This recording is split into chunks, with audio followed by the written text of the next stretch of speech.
Salams and good evening to everyone who's gathered here today for my extraordinary friend Barkha Dutt and her new and shockingly effective book, To Hell and Back.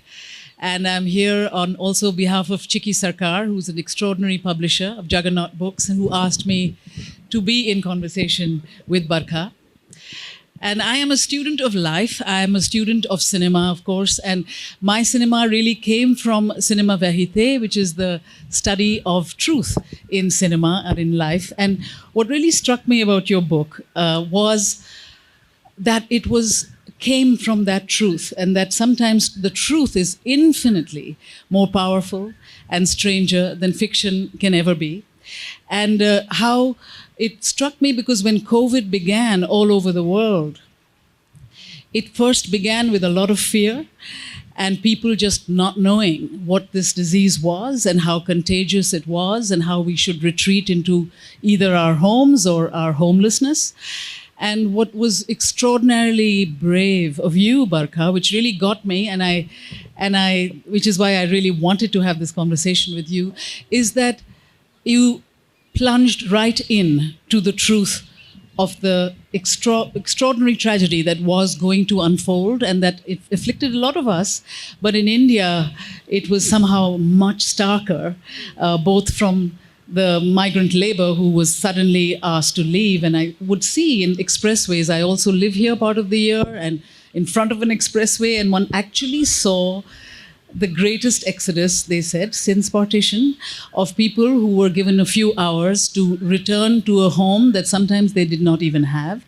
And there you were, choosing to jump right in with them. So my first question really is what ignited that extraordinary action on your part, an action that is so far from the armchair journalism, the kind of sofa stuff that we see that is very effective, but nothing like getting in there and really understanding the pulse and the enormity of what was unfolding. Please tell us about that catalyst, that what began it for you. First, Mira, just to say that it is an honor and privilege. I don't think I could have hoped for a better interlocutor as a lifelong admirer of your work and everything you've achieved.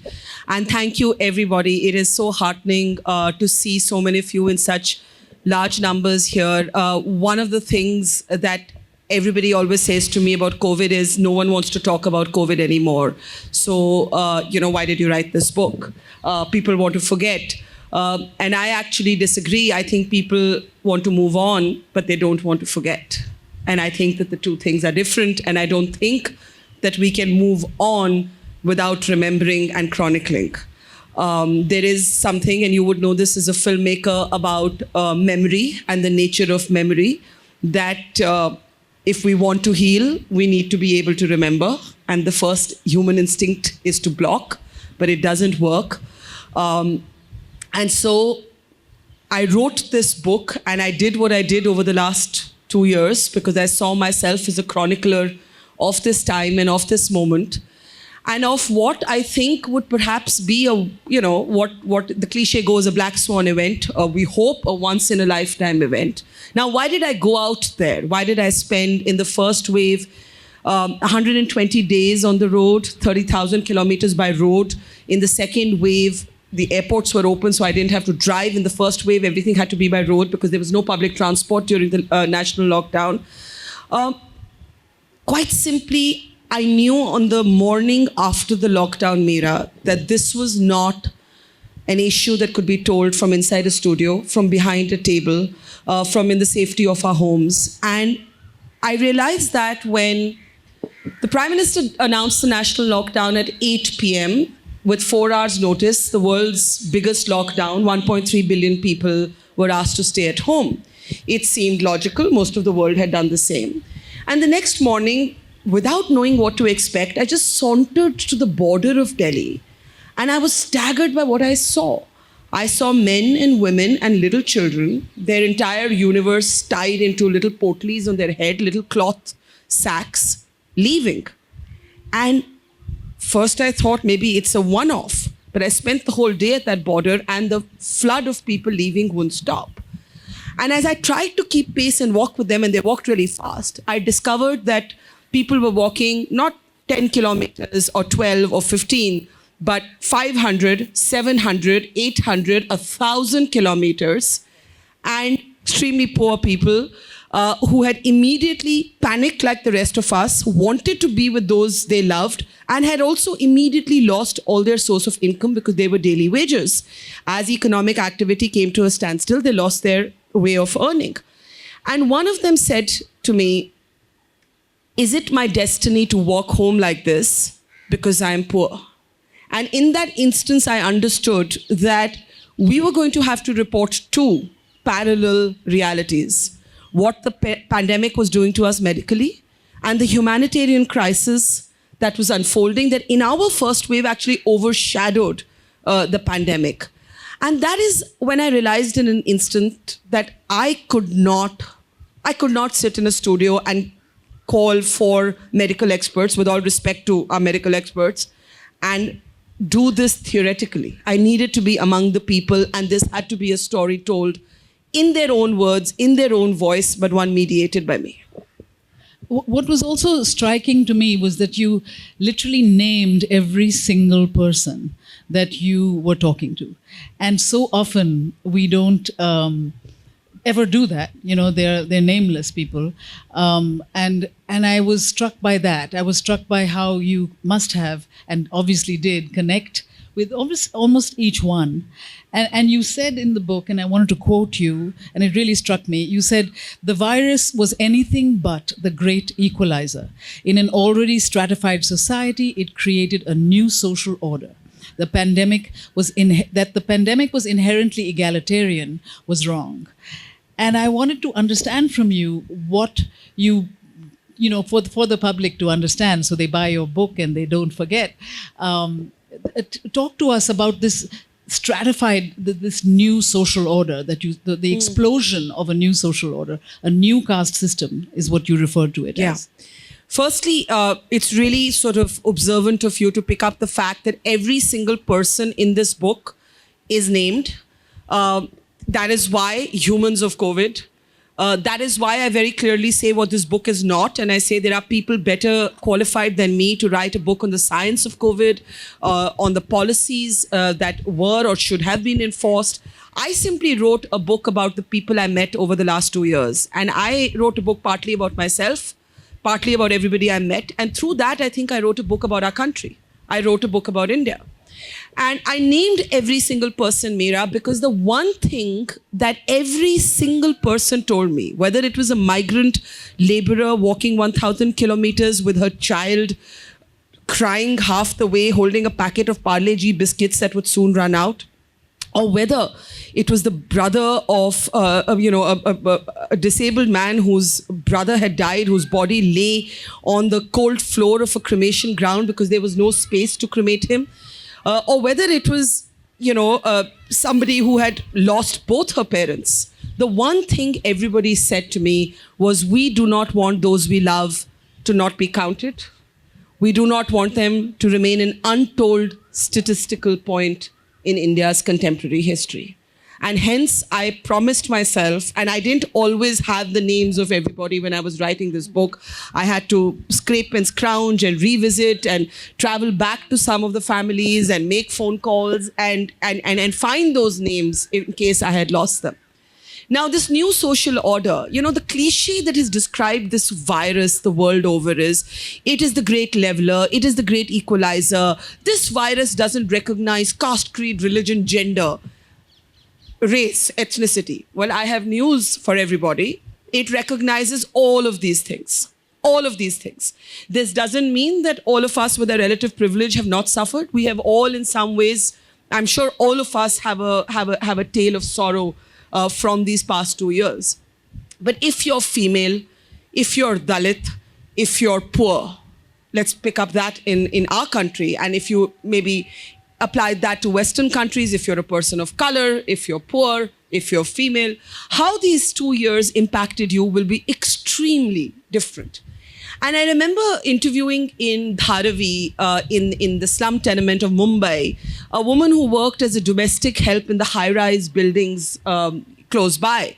And she was no longer allowed to enter the building because there was this whole sort of stigmatization that came with the virus in our country. And she said to me, and I'll say it in Hindi and then I'll translate it, ये कैसा देश है जहां अमीर लोग aeroplane पर virus को लेकर आए और गरीब आदमी सड़क पर चल रहा है. गरीब आदमी लॉक कर दिया गया है उस बिल्डिंग के बाहर और अमीर आदमी वायरस लेके आया. What is this country where the rich brought the virus in on an aeroplane and it's the poor who are out there on foot locked out of buildings where they once used to work? And I think of one of the first humans of COVID whom I met. His name was Mukesh Mandal, and he did odd jobs as a house painter. And like every other daily wager, he'd lost all sorts of income. It was also very hot. As we can see, even right now, it's hot. And at that time, in the month of March, in the daytime, it was extremely hot. He had no money and he had no food. He sold the only asset he had. And I would later discover that this was the first asset that everybody sold, his phone.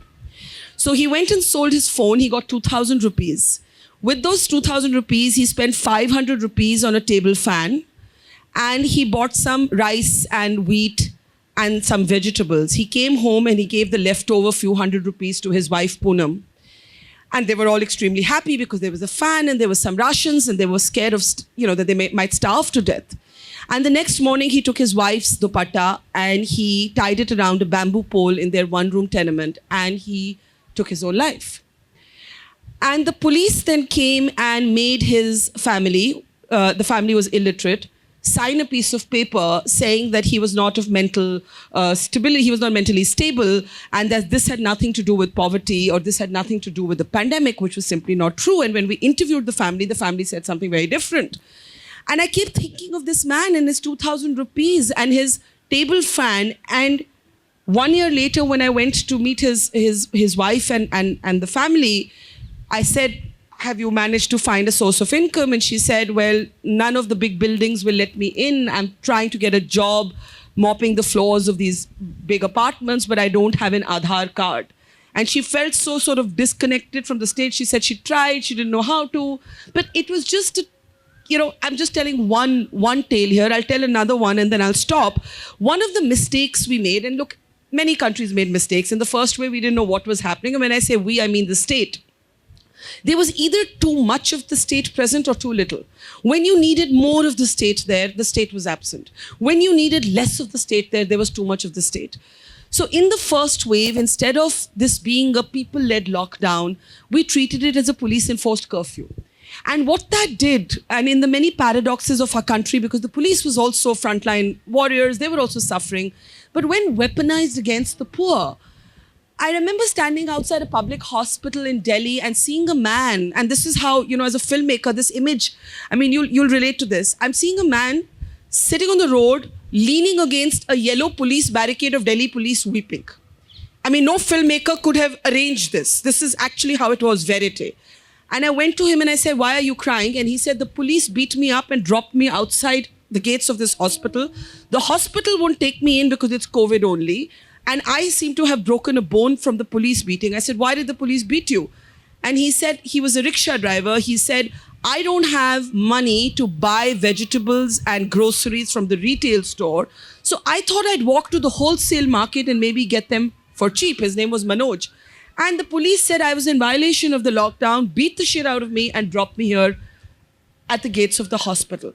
So this was too much of the state. But when you needed the state at the borders of our cities, when our workers were leaving, when you needed our petrol pumps converted, let's say, into night shelters and some food, at least food handouts, even if we couldn't do anything else, there was no state. So please, let no one delude us into thinking that the virus was the great equalizer. For all of our sorrow and our losses and our suffering, we have not suffered like the abjectly poor of this country who run into the millions have suffered. Absolutely.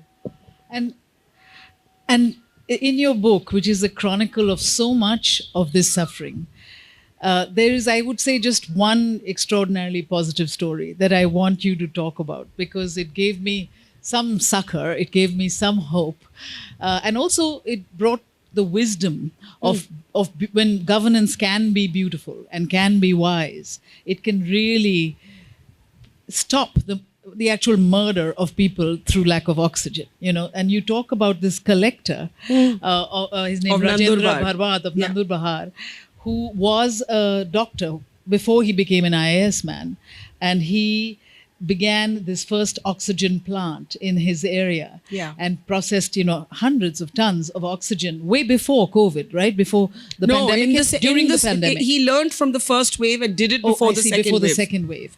And it was an absolute demonstration how the deaths of so many through lack of oxygen need not have happened had we had that foresight to do something that India can do so easily. So talk to us about this collector, which really gave me something. So I know that it feels bleak. A lot of people have told me that, will reading your book make us feel bleak? Will it make us feel sad? I think parts of it will, but I think parts of it will give you hope. So to talk about this collector, what's fascinating about him is not just that he was a doctor by training and then joined the bureaucracy, but that he grew up in a hut in extreme poverty in a tribal area of Maharashtra. So he knew poverty and he understood desperation and he understood despair, and he'd been brought up by his mother. And after the first wave, though nobody could have forecast what was going to happen and how gurdwaras would have to be converted into hosting oxygen langars and, sort of dystopian images of cars driving through at a gurdwara, halting, taking a mask, a few gasps of breath, sitting at the back of their car and then speeding on. I mean, I never thought I would see these images in my life. This collector couldn't have known after the first wave that this is what would happen. And yet he just used the budget allocated to him to say, okay, maybe as a doctor, he felt if there's a first wave, there will be a second wave. And there was a kind of denialism in India, in other spaces, that a second wave would hit us. And he just set up 2 liquid oxygen plants. And just by doing that, nothing grander than that, he was able to, stave off calamity in his area. And it shows you that the power of one is enormous. There was another collector I met in Dharwad in Karnataka, and she was able to stop the exodus in the first wave of workers by using all the youth hostels of colleges to give them space to stay. And then she did this little extra thing, which may seem trivial, but she said that she felt it really made a difference. She got the Khadi Udyog of the state, which was not functioning, but she had the powers to make it work, to stitch them clothes. And she said that, it should look, it's not enough to provide a space, a bed to sleep. There has to be dignity in the relationship. And so she gave them not just food and shelter, but also new clothes. And there was a sense of emotionalism in that relationship where people were feeling orphaned by the state. So just that gesture of being seen, I think was an enormous one. But I want to say one other thing that I think is positive, and I want to talk a little bit about it. Some of our television channels in the first wave shamed us, not for the first time, by communalizing what had happened to us. Because there was a congregation not far from where we are right now in Nizamuddin of the Tablighi Jamaat. And of course, all mass congregations were wrong and were self-destructive, whether it was the Kumbh later or whether it was the Tablighis or whether it was the election rallies that never stopped. But because these were Muslims, the opportunity was used by channels to depict graphics in the skull caps. The numbers of this actually happened. The numbers of those who had died were put in sort of representative skull caps. And there was a hashtag on one of the channels calling the pandemic Corona Jihad. And it really infuriated me because on the ground, what I actually saw was that a lot of people was too scared to bury or cremate their dead. And what you actually had was volunteers across faiths stepping in and irrespective of religion. So in Surat, I met Abdul Malbari, who ran a little group called the Ekta Manch, and his ambulance said, "Funerals for lonely humans." And he would then go from cremation ground to cremation ground, and he would also be allowed at that time as a Muslim to cremate the bodies of Hindus who had died. In Bangalore, I met a man whose pregnant wife died 6 months into her pregnancy. The child obviously was not able to be brought into the world, but there was a 6-month sort of stillborn child who had to be buried. In Hindu tradition. We don't cremate babies.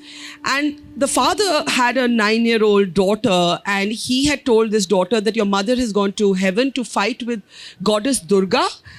And he didn't want to tell his daughter that his mother had died. So he couldn't leave the house to bury his baby, his stillborn baby. So there was another group of Muslim volunteers who did this. And here in Delhi, you had Hindu groups and Sikh groups stepping in to cremate and bury Muslims who had died. So I thought that people, that common sense that you talk about, I thought people, we don't see this in the toxicity of our mainstream and our social media. But what I really found was the kindness of strangers, the intimacy of strangers, that people really did rally together. It doesn't look like that when you look at the news headlines today out of our country, but people really stood together. Very heartening, and also one that you do not hear. You don't really and that's ever. Why I the just want to focus is talk not about on it. that, and it's and if I may, the one of the most haunting things, of course, about your book is that you say that you became the protagonist instead of the chronicler in your own father, in your own closest one, getting COVID and eventually you getting it, but.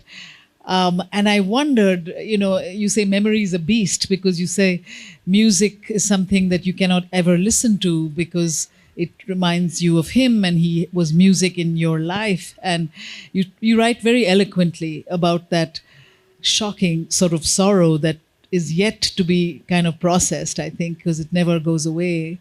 And I'd love you to talk to us about how you had that courage and also where did you get that strength from? Because I know from just following you on social media that it was deeply tough. And even in writing the book, you often fell apart. And so what drove you? Was it, if you could share that, it would be, it's I think something very much that all of us in many different ways have faced the loss and the sorrow during COVID. And it's a question that is a conundrum. Like, how do you carry on? What do you believe in? What gives you the courage to keep on living? When will you laugh again? Those questions came to me as I read about your very haunting essay about your own most loved person. I don't know when I will laugh again. It's been a while. That's the first thing to admit. It was very difficult to write this book. I almost didn't write it. I called my editor friend, Chiki, a few times. I went away to London for 6 weeks to try and write it there. And I found that I would just cry every evening for no reason. When I say no reason, I mean for no apparent provocation. Little things would trigger me and I would weep. And suddenly I think my own loss and then the 2 years of despair and tragedy and death and illness and just heartbreak that I had seen, it was like a deluge and it was like the floodgates had burst open. And I was a month late in delivering the book. I told her a couple of times, let's just not do it. And she kind of held my hand through it. So it was not, I'm not going to pretend that it was easy and that I had some surgical precision to do it. I didn't have it. But I will say that, becoming the story in some ways for a brief period of time, or the news literally coming home, was very surreal. And my father died to COVID in the second wave. And when he got COVID, I was in Maharashtra and Gujarat. I was traveling, reporting. And initially my instinct, and I share this because one of the things that doesn't leave you is guilt. You're haunted by, if I had done this, if I had taken the flight back earlier, and I'll talk a little bit about the things that haunt me. But in the first few days, the doctors believed that there was no point admitting him to hospital because he should be managed at home. And by now in the second wave, we knew that going to hospital wasn't necessarily the best idea unless your oxygen plummeted. He was in his 80s, he was diabetic, but he was reasonably healthy. He seemed to be doing well. And on the 7th day, his fever spiked. And then the doctors were just adamant that you have to move him into hospital. He didn't want to go to hospital. I think he had this sense, and this is the other thing that I think haunts me and my sister, that should we have sent him to hospital? Because here was the irony of my life. I had worn a PPE suit and gone into hospitals, into ICUs, more times than I could count over the last 2 years. But when my own father was a patient, obviously, as a daughter, I was not allowed to meet him. So I, the journalist who had met all of these strangers, I can't tell you, I had interacted with people who had COVID, like just sitting here, because that was my job. I was telling their stories. I was, in more hospitals than I could count, but I could not enter the one hospital that I desperately needed to enter, because that's how we understood the illness at that point of it being an isolation illness. And he didn't want to go to hospital, and we insisted, we panicked. And not just did we panic, the hospital, and of course, I had to use my connections and the people I knew, and Naresh Trehan was kind enough to say, bring your father to my hospital. And I have to acknowledge this because I know that I had spent a year and a half covering those who had no such phone call to make, who had no such number in their diary, and whom I had watched dying on the road at the gates of hospitals that no longer had space for them. So acknowledging my privilege, I called, and he said, bring him over. He doesn't need to go into ICU. We'll put him in a general room. His attendant can come. There wasn't an ambulance available immediately. We made the mistake, it now feels like a big mistake, of getting a private ambulance. What arrived was a repurposed old Maruti van, which had no paramedics, one driver, and one tall, long oxygen cylinder that, as it turns out, we managed to get my father onto the back seat. I jumped onto the front seat. We went through these snarls. By the way, there were still police barricades with police trying to enforce the curfew. They were slowing down miles of ambulances, and I was one of those ambulances. And even then, I was filming it and saying, my father's in this ambulance, here's the traffic jam because there's no green passage for ambulances, trying to tag every chief minister, every police officer, but nothing. And many others were suffering just like me. By the time we got him to the hospital, the cylinder didn't function as it should have. His oxygen levels plummeted. The hospital said his condition has deteriorated. The oxygen flow got disrupted on the way. He was taken into ICU. We never saw him again. 5 days later, he had died at the cremation ground. There was a fisticuff. We had to ask the police for help, and I tested positive that evening. And how do I keep going? I don't even know that I would call it courage. I think it's the only thing I know to do with myself. I think it's the only thing that gives me purpose. I had to isolate for 14 days. I would, through it all, keep working, keep doing my shows from my basement. And on the 14th day, I set out again to report because it seemed the only way to honor his memory. But have I processed? No, I can't climb up the steps to his room.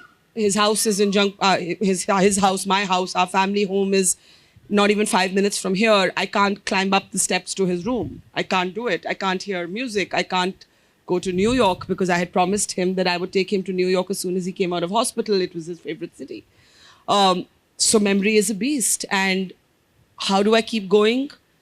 Because how else do you make sense of life, and how else do you not let his death and other deaths go waste? And I'll just say one thing, that in the book, I thought it really important. The chapter is called Fathers and Daughters, because while it's about my father and my becoming the story I was reporting, I met so many daughters who'd lost their fathers. And I met a 15-year-old girl whose father was sent to do election duty with no agency to make the choice on whether he wanted to go or not, and got COVID.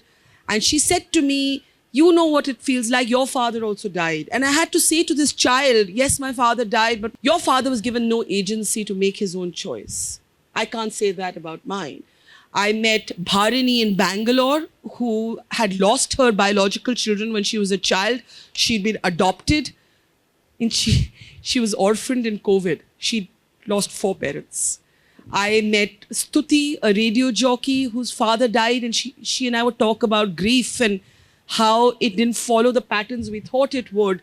I met Samriddhi, who ran around looking for an oxygen cylinder till the very end for her father. And we became, I think, a community of mourners. And I think we live by comparing notes sometimes, and sometimes being silent and just working, because purpose, I think, for me, is only from work. And I think that to tell the COVID story became even more important to me after my father died, because otherwise I could not find any way to give meaning to what had happened. Have you?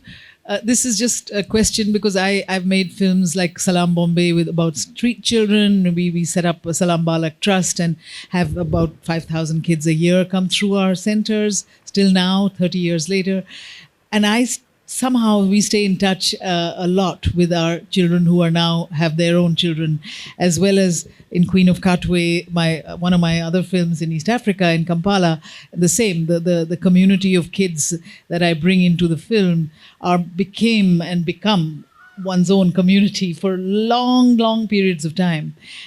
Is that something, because you're so personally, voicing their names, taking their names, saying their names, is that something that has now increased in your own life in terms of this community of fathers and daughters that you speak about?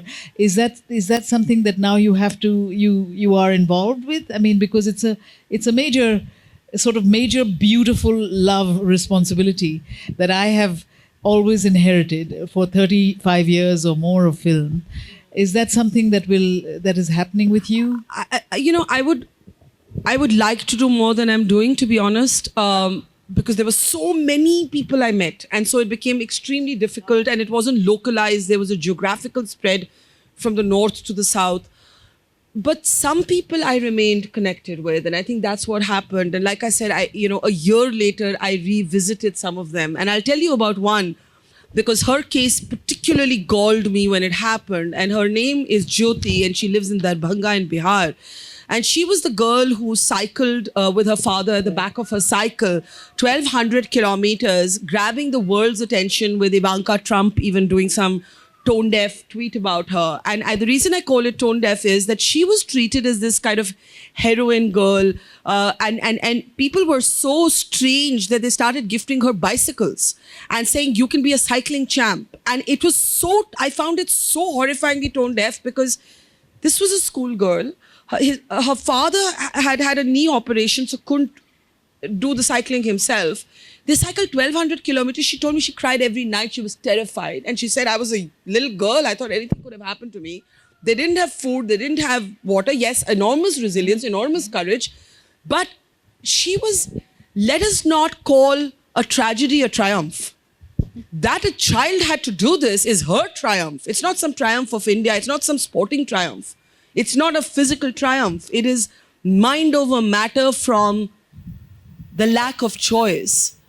And I went to meet her in her village. And yes, it was heartening to see people are making movies on her, and her life has improved. She is, people have given money, and she's the only pakka house in her village. And she says all the other girls are jealous of her. She's a child in the end. And, there is that indulgence you feel. But I mean, that really leapt out at me as the kind of example of how we want to pretend that this was something that it was not. So I have kept in touch with some, but mostly I have hoped that, through one's work, the invisibilization of these stories will lead to change. And I think that for me would be a more worthy contribution. If we change the way we look at health, if we change the way we look at the idea of social justice, the idea of equity. I think for me also, I mean, there's been a mea culpa moment in it, right? I think for all the sort of journalism that I've been disillusioned with, I became part of it. I became that sort of person who found it easier to sit behind a table and talk to four people. And I'm not undermining that. There's great conversations to be had inside studios as well. But there is a tendency that you can get into a habit-forming pattern, and you can do things on autopilot, and you're not pushing yourself, and you know how to do it in your sleep. So once you know how to do something in your sleep, are you still connected to your audience? Mm-hmm. And I think for me, COVID really reminded me of why I became a journalist, and I think I'd maybe forgotten that somewhere along the way. Mm-hmm. Mm-hmm. I was also interested in how technology helped you access the whole vast nature of in this case, the COVID tragedy. because the whole thing about the other side of COVID, or one side of COVID, is technology completely changed filmmaking. Yes. You know, I was editing, I remember, Suitable Boy in London, and properly, you know, in a theater with editing rooms and many editors and all of that. Took a knapsack, went to New York to see our son, and that's when the borders shut down and everything changed. And suddenly, 1 week later, I was lucky. I have a home in New York. I was in my home with 6 different devices, editing a 6-hour film all on my own, with people as far away as, you know, Australia, Delhi, Bombay, Budapest, orchestras in Los Angeles. I mean, it was an entirely different way of cutting and making and finishing everything in a film by yourself. I mean, you are with others, but it just as a whole democratization, for better or for worse, it has changed the nature of film. And now I've just finished directing something like where I cast all the actors on Zoom. And they even had something like called Zoom chemistry. If you're casting lovers, there were 2 boxes of Zoom, you know, कि इसका चलता है उसके साथ कि नहीं चलता है उसके साथ. And it's all on Zoom, you know. I met my actors after they were cast, you know. So, and I directed behind a mask for 14 hours a day, and it was really kind of weird. Yeah. And the challenge was, can I preserve life on screen without having that life as we knew it in the preparation of a story, let's say. So talk to me about that. Talk to me about how technology actually made this book happen and made this journey happen, because you too were, you interviewed me in New York several times, and it was a big shebang with, you know, movies and, you know, 5-star hotels and 20 people leading me here and there. It was a, you know, you were sort of Queen of Sheba in the movie, in the studio. But here you were with your iPhone, I assume, you know, in a Maruti van across India. So talk to us about that side of things, because it really makes a different world. It's such a great question. I'm so glad you brought it up, because I was thinking that I just finished saying that COVID was anything but the great leveler. But there was one thing it was the great leveler for, and that was that if you wanted to tell a good story, a powerful story, if you wanted to give voice to people, if you wanted to do your job, you could. And suddenly you could compete with the big daddies, with the sort of, you know, anyone, the behemoths. And that was a fascinating dimension of what happened to journalism. I traveled, in a Maruti Ertiga with 3 phones and configured to good, like, it doesn't mean that you get shabby about your need for good pictures, good light, good sound. Technology now allows you to take a little cable, it's no more than this big, and it's called a connector. And you basically, if you put it into the jack, a normal jack of your phone, and then you put a mic, it functions like a professional mic. Absolutely like a professional mic. Similarly, you now have tripods for phones, you have different settings, you have the iPhone. We've seen entire movies that have been filmed on iPhones. You have time lapse, you have slow motion, you have all of it possible. And don't forget the ring light. The ring light. Yes, the famous ring light that I think everyone has at their home. The other interesting thing is that we had to learn innovative ways of doing audio, because in the beginning, because nobody knew that it was airborne, there was this big theory that it spread through surface. So we actually took selfie sticks, long selfie sticks, and we clipped lavalier mics onto them. And then we would use the sticks like this, just to create distance between the people you were talking to and yourself. And so this is how you kind of innovated. And then we would carry these dongles, 4 or 5 different service providers. And we would literally, in the remotest place, put our little laptop or our phone on a stack of bricks or a stack of stones on an overturned dustbin, put it on, and stream live. I have done even those shows that I would have done inside the studio, regular shows, 5-member panels, I have done from sitting in Ladakh in a little village, holding a little dongle in my hand, to a little village in Bihar, to Tamil Nadu. Software has really, really kept pace. The world is in tech. I've become a bit of a geek. There's professional software. I don't just mean Zoom. There's professional software that offers you a chance to underlay pictures and graphics and take quote cards and everything that you could do in TV. And I'm a child of the visual medium, so I like all this. Because I've moved to digital, I haven't compromised on my need to be visually detail-oriented. But you don't need the big satellite van, and you don't need the big sort of crores spent on distribution system. Even those who are watching TV still are consuming it on our phones and our tablets and our laptops. And this offers an opportunity like never before for independent media and for small groups of storytellers and for individual and independent journalists and filmmakers to step in and step up. And for some reason in the first wave, the second wave was different, but the first wave, television just didn't step out. It just didn't step out. So you had a bunch of digital storytellers, myself included, and you had local reporters in small towns and small villages and language press. I just want to do a shout out to the Hindi newspapers of this country, especially in the second wave, counting the uncounted COVID deaths, the shallow mass graves along the banks of the Ganga. A lot of it was done by the language press. And so, yes, Mira, I mean, I think technology has changed opportunity.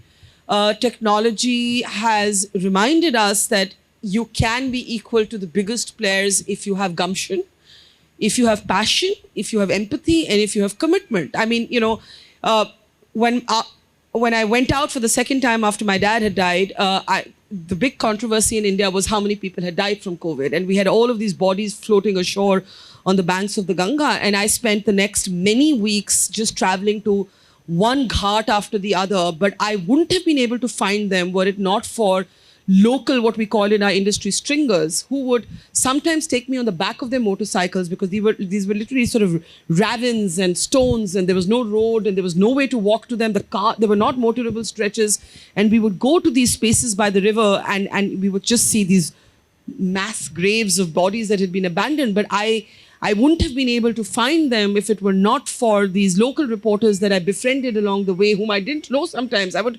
I would just tweet technology. There's a lot of toxicity on social media, but oh my God, is it a useful instrument of storytelling? I would just tweet people. I would do search Kanpur. I'm looking for a cremation ghat where these graves, might be. I would find somebody attached to a newspaper. I would send them a message. Can you share your phone number? I would call them. This is how I found people. This is how I found places to stay in the first. Nothing was open. There was no phone, no place to stay.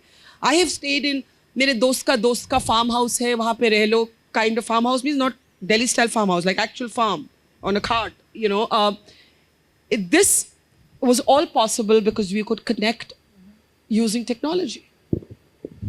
But whatever it is, technology or not, you have to have the curiosity, you have to have the hunger, you have to have the empathy, and you have to have the rigor of knowing what you want or how you're going to uncover the story. And for that alone, I really commend you. This book is rare. And it's also rarer than a television show, if I may add, because I know you are a doyen of television.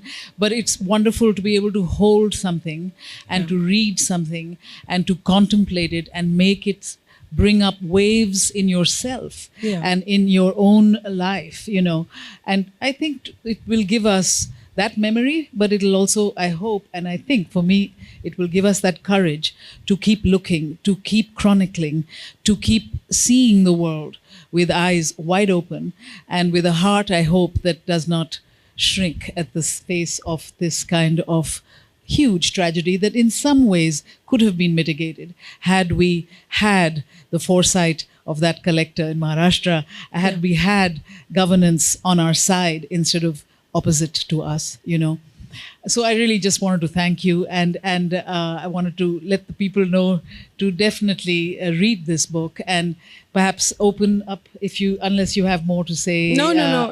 Just to say that you're absolutely right that the book was very different from the visual thing because it offered perspective and narrative, and I think the book will chronicle this history in a way that the immediate news gathering doesn't. So even if people don't feel ready to read it today, I know there will be a moment when we will be ready to read it. But mostly I feel like I always say to people that this is not a book about me, it's a book about you. And I'm pretty sure that everybody will identify with some part of this book. So I really hope you all get a chance to read it. And we can open up or Thank you very much. If anyone has questions. We'll be taking audience questions now. If you could put up your hand. Smriti will take questions, or Priyanka will take questions from this side of the audience. I'll take questions from that. Okay, I have someone over here. Hi, Barkha. Hi. So my question is that when I was reading the book, like I felt it was very, very sad. And and you have covered so many sad stories. I remember one word that cremation grounds were like battlefields. I mean, there was so much sadness. So one is that how do you disconnect it from on your daily life, and do you eventually become apathetic to the whole thing that is happening? That there comes a time ki itna dekh liya hai that you become just immune to it. I think you become numb. I don't think you become immune. I think there's a sense of being brutalized by suffering, by mass suffering, and it happens everywhere in the world whenever there have been big events, war, famine, the plague, COVID. I think there is, of course, an element of brutalization or a numbing process that takes place because there's a too muchness to it. But equally, I feel that we don't leave that behind. We carry it inside us. And one of the reasons I wrote this is that I can carry a little less of it inside me. And I think that if you read it and you allow yourself to feel whatever it is, even that overwhelming sadness, I think you'll maybe also carry a little less of it inside you. Because I think what's happening is we want our lives back, obviously, and I urge it. I was very vociferously opposed to lockdowns as an instrument of COVID management, as you know. But I do believe that we're all somewhat emotionally stunted from the 2 years that we've spent. And I feel like we need to somehow allow ourselves to feel what we feel. And I know it's tough. So I know there's sadness, but I mean, I can't write a happy book about COVID. Right. I have tried to write a hopeful book about India. And I eventually think that will teach us how to be happy again. So my question is for Mira ma'am, big fan of your work. How do you factor silence as an expression of grief, anger, resentment? How do you factor in the cinematic sense of a portrayal?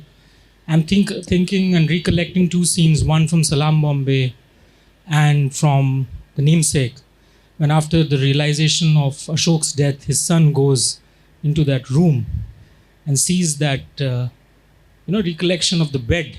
The bed sheet is, it is a memory of his father. Most of the times I've seen in your cinematic portrayal, grief, anger, resentment, a lot of times it's expressed through silence.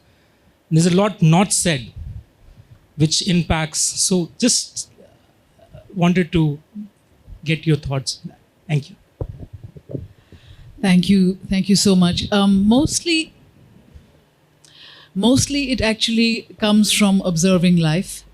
And I came, as I said in this talk, I come from Cinema Vahite. I come from really living with people. From before I made Salam Bombay, I made 7 years of documentaries where I lived with people in India Cabaret. I lived with dancers in a nightclub in Ghatkopar for 4 months before I even brought the camera to that. And I was considered a stripper because I lived with them. And I personally felt the double standards and the insults and the everything that they go through. I was living.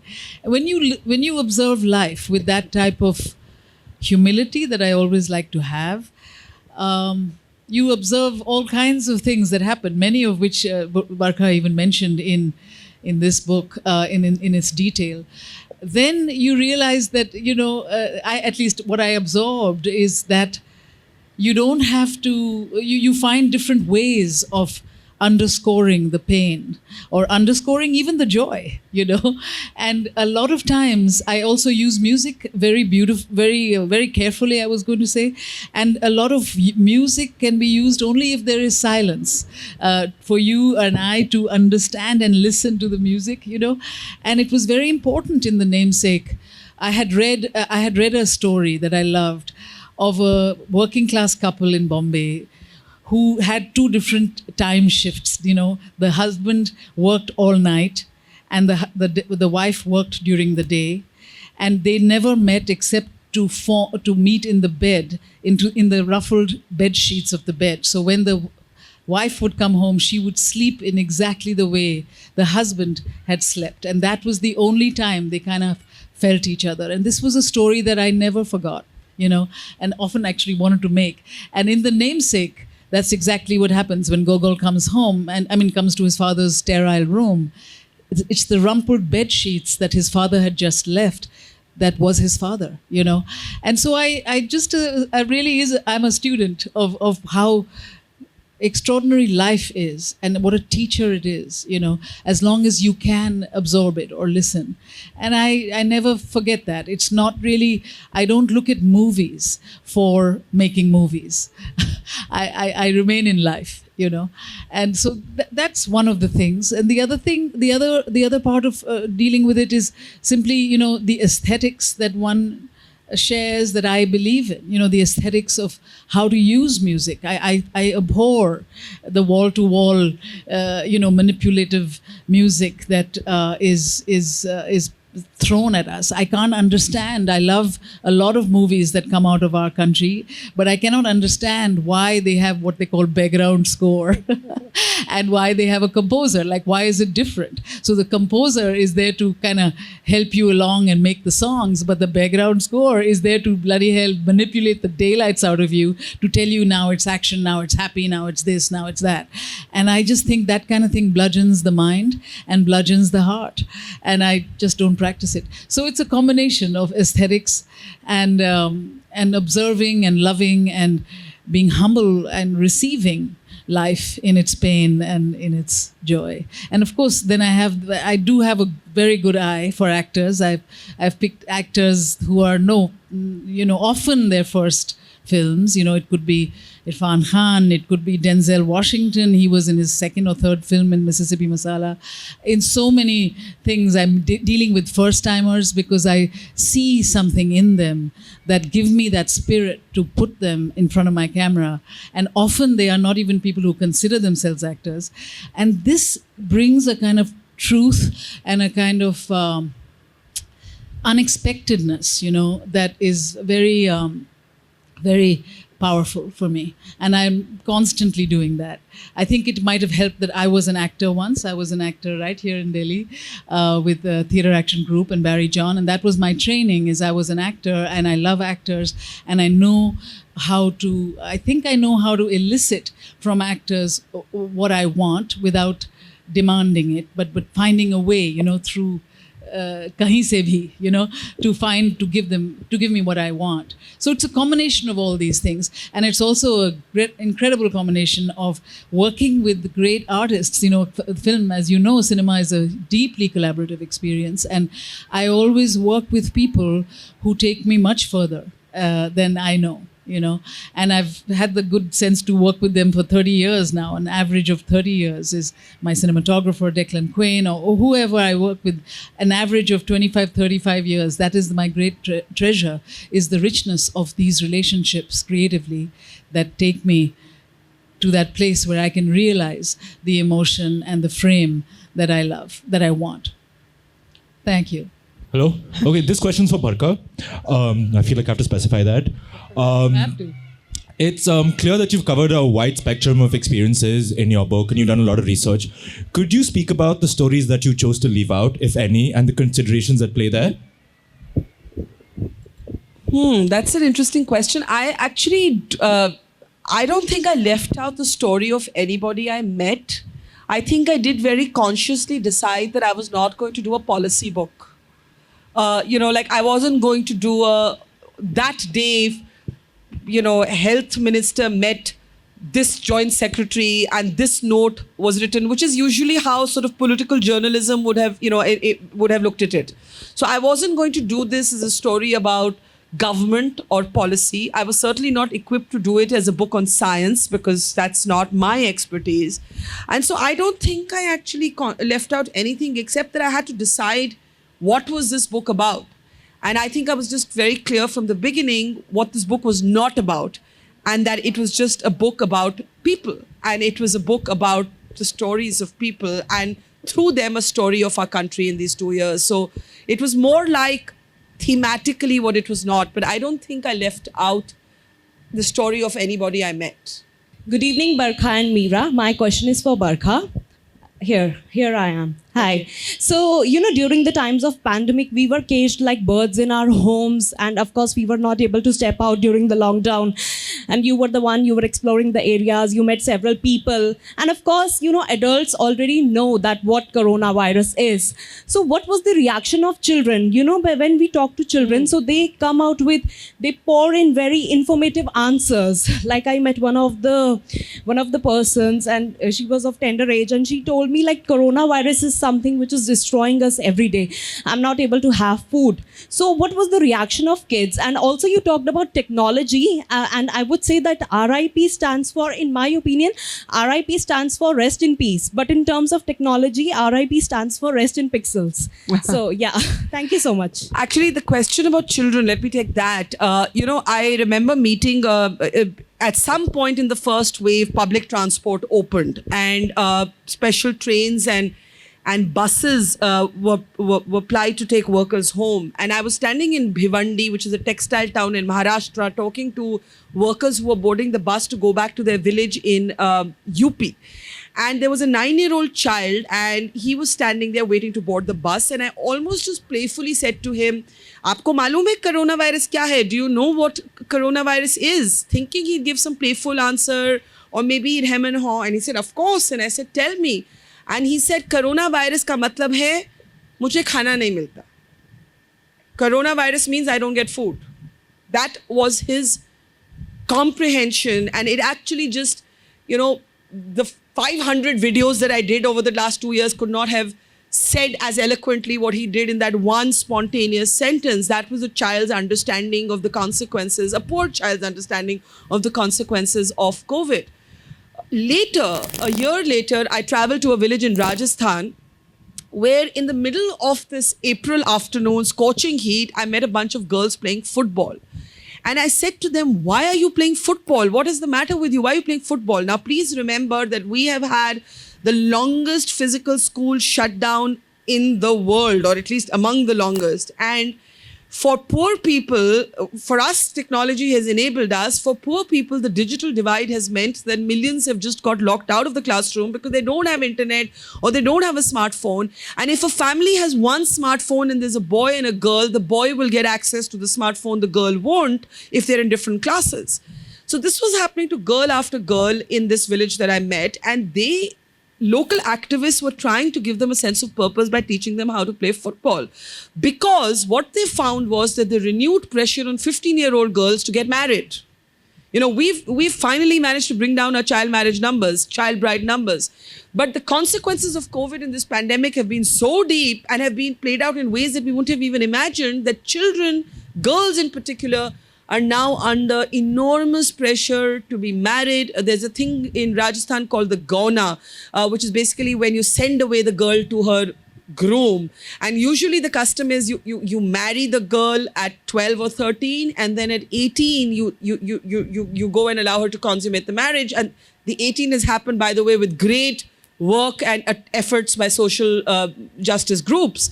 But now, because families were herded into one small closet-sized space, there was a spike in domestic violence. There was pornography at home. This is what mothers told me. Pornography at home. And yes, sometimes the abuse of little girls at home, that mothers were saying, "Inko bhej do apne husband ke ghar." Husband also being a child groom.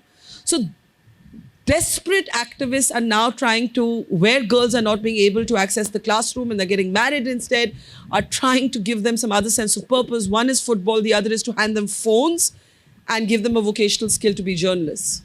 So this is playing out for children in ways that, by the way, we still haven't understood. There are studies that show that children have lost cognitive skills, language skills, as well as social skills, how to interact with other children. So, I know we want to say COVID is over. I want to say it too. But there are going to be long-term consequences, in particular and especially on children. Thank you so much. And hello, Miss Mira and Barkha ji. Now, I am an educationist and I can relate very well to the point which you said, when the economically weaker section children could not attend the online classes. Okay? So, many shocking stories which I have read in your book, and many shocking stories which you have told us here. And I'm sure that most of us must have had some experiences. Now, when all of us were sitting in our cozy homes, you were there on the roads, doing lots of work. I had been following you on the Twitter as well. Now, my question to you is that since you were doing so much of work, at any point of time, have you ever thought or felt a little bit of satisfaction that yes, I have done a bit what I should have done at any point of time? I think I felt it in particular in the first wave when nobody was talking about the workers. You would imagine that when millions of men, women and children are walking on our highways, somebody would talk about them, but nobody was talking about them. And because I consistently, like literally, I think for 35 days, I did a story on them every single day and then continue to follow up. So for 60 days, that was a key focus of mine. I think I did manage to basically change the discourse on that through that relentless focus. And so I did, I would say, feel some satisfaction in that. And in general, I do feel, as I said in the conversation with Mira earlier, that my first love, my reason to be a journalist was always that I love to report. And somewhere along the way, I had become a presenter and an anchor instead of a reporter. And, you know, there is a part of me and a side of me that is still a presenter and an anchor. But my first love is reporting and telling the stories of people and meeting people and connecting to people. And I have rediscovered that satisfaction in this sadly tragic time, but I hope I don't lose it again. Hi Barkha. So, Hi. Your book talks about the Nandabar collector who set up an oxygen plant. Yes. So I was wondering, when COVID first hit, we saw a Bhilwara model come in place. We saw an Agra model come in place. But why was the general public never made aware of a Nandabar model? And also when we talk of this, do you think specific individuals, you know, like politicians, like we've always put the blame on politicians and ministers for not doing enough. But should we also blame the district collectors and administrators for not doing their part? I mean, the Nandabar story was told as soon as we got to know of it, but it happened in the second wave. So maybe that's why you feel that the Bhilwara model and all, that was the first wave. What I actually discovered was something quite different. I discovered that local is, you know, hyper-local governance, there is great merit in it. The way that district magistrates, collectors were able to, you know, where you had an efficient, committed collector, the handling of the pandemic was totally different. So I actually think, as I said, there was sometimes too much federalism, sometimes too little. Sometimes there was too much state, sometimes there was too little. So my experience was somewhat different. I found that actually the way our governance model is set up, if we allow our bureaucrats to function with autonomy, especially at local units of governance, governance is much more efficient. It is the top-down model that doesn't work, doesn't always work. Okay, good evening, Barkha ma'am. So my question to you is that as you speak of sort of idealization that our state did regarding achieving the zero COVID cases, and you named it utopia, and which is actually utopian in nature. So how do you think this sort of idealization in itself made the state a lot far from the humans of COVID? That this idealization was actually a Halloween prick for no good treat to Indian people? Actually, India never pursued a zero COVID philosophy, and I think we were correct in not doing so. We had the opposite problem. We thought after the first wave that there was something exceptional about us, that we were these tough guys. We'd been exposed to all these viruses. We'd all got BCG vaccines, so we weren't going to somehow suffer in the second wave. So our problem was some sort of imagined exceptionalism. Zero COVID is an absolute myth, and I think countries that were pursuing it had to abandon it. And in our case, we did not pursue it as an ideal, and I think that was the correct response. I think our response was, especially by the second wave, burnt from the first lockdown, to understand that you need to keep life going on a parallel track and find ways to manage the pandemic as opposed to eliminate the pandemic, because you cannot eliminate the pandemic, you can only hope that it turns endemic. It's great to see you here. Thank you for watching our work. If you haven't subscribed yet, don't forget to click the bell icon and subscribe to Mojo Story and support independent, robust journalism.